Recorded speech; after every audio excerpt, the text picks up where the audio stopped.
poor attempt to win the ball.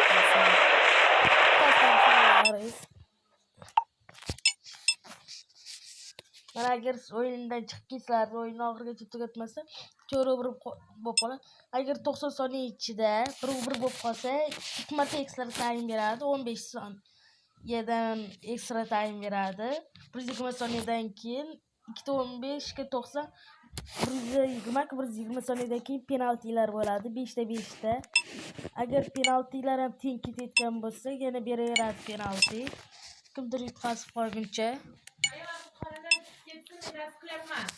O'shuning uchun keyin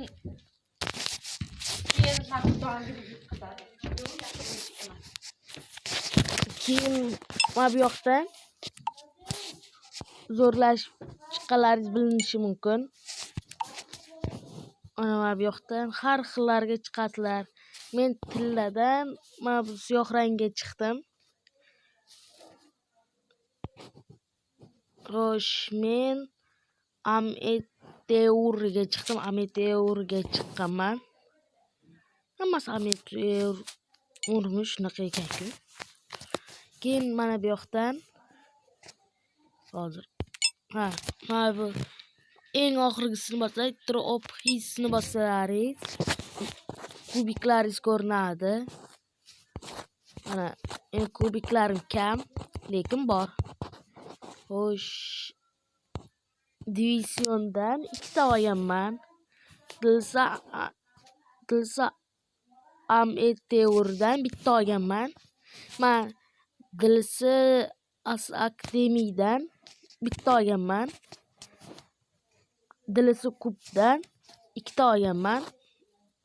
Keyin Bronza Kubdan 2 ta olganman.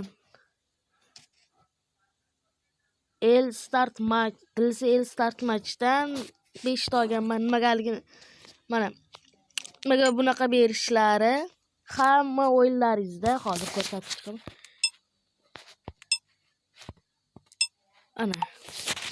Mana shular ko'tarib boriladi-da.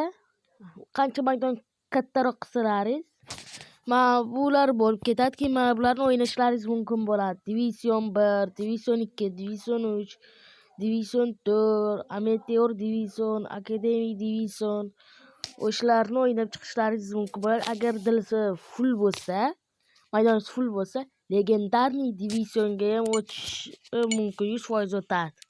Keyin men undovchi bo'lgan payti bu yoqdan sizlarga sovg'alar berib qolishi mumkin. Tekinga yo'q